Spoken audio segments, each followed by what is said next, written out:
in the 80s, right? Yep. You decided The to rolling 80s. John Boy called it the rolling 80s. Yeah, the rolling 80s. Yeah, he wrote a book called The Rolling 80s. A great book. John Boy was a friend of mine who also was in the game for a while. He was one of the ones that got out early. He wrote a book called The Rolling 80s. So they said in books and stories and all that, they basically said you was making $1 million a day. Sometimes. For a couple years. My last couple years, I did that every day. But I'd had days that would happen before that role came. Say for instance, that would probably be 86, 85. I made $1 million every day. 84 though, I probably was doing 500,000 a day, 600,000 a day. Something like that there. Right. And it just the dope game it escalates. If you do it a certain way, you just keep making it grow.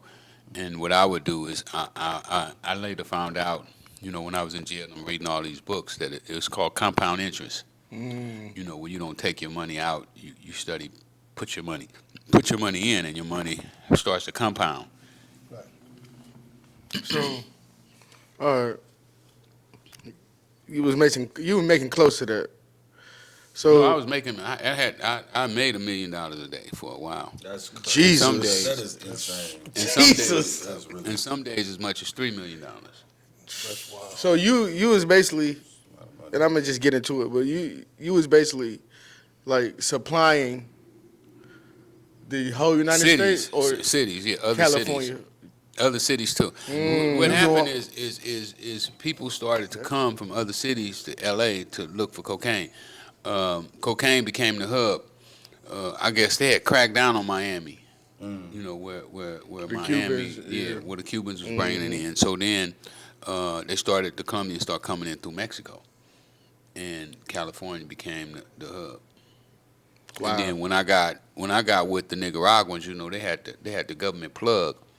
Where they was using military planes to bring their bags in, so they was more secure, so they brought in more drugs at a cheaper price because they didn't have the worries that the normal person would have.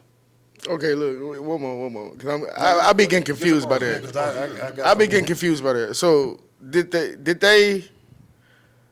Was the Nicaraguans Was they They're Nicaraguans, yeah. With the United States? Yeah, they was with the CIA's army. That's what they call the CIA's army. Wow, nah, y'all don't know what he's saying right now. Y'all might not know. I know what he's saying. Who may not know? I know. I'm the decoder. So I know exactly. So you saying they was actually working for the government? They was the CIA's army. That's what they call them, the CIA's army. Which still, if I intrude Freeway, this still exists, right? The Contras? Yes. I'm sure they probably do. Well, Ronald Reagan, you can get a clip where Ronald Reagan is saying that I'll always be a Contra. Wow. And that was the Reaganomics.